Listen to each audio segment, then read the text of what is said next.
बड'लेण्ड एफेयार्सआव बरायनाय जाबाय। स्टुडिय'आव दङ आं पिंकी बाग्लारी। बे समाव जों नोंथांमोननो मोननैसो रादाब लानानै फैदों, बिदिब्ला नोंथांमोना नायलांदो। दिनै इन्टारनेशनेल टाइगार डे। मोसाखौ रैखा खालामनो एवारनेस खालामनो बोसोरफ्रोमबो 29 जुलाइखौ इन्टारनेशनेल डे फालिनाय जायो।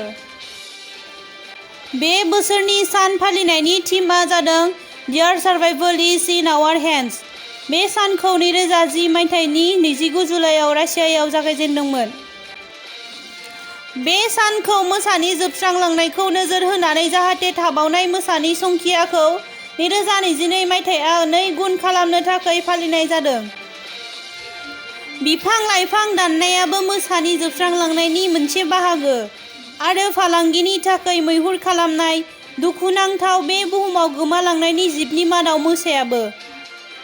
वर्ल्ड वाइड फान्ड फर नेचार एबा WWF नि बादिब्ला, थांनाय 150 बोसोरनिफ्राय नायोब्ला 95% गोबांसिन खम जालांनायखौ नुनो मोनदों।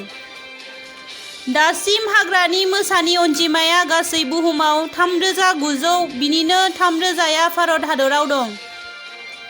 IUCN नि रेड लिस्टआव मोसाखौ इनडेन्जार्ड केटेगरियाव दोननाय जादों। बिनि बिगियान मुङा पेन्थेरा टाइगार्स। दासिमबो जोंनि चेनेलखौ साबस्क्राइब खालामाखैब्ला अन्नानै साबस्क्राइब खालामदो, मानोना बेनि गेजेरजों नोंथांमोना गोबां बाथ्रा सोलोंनो मोनगोन। गोजोन्थों।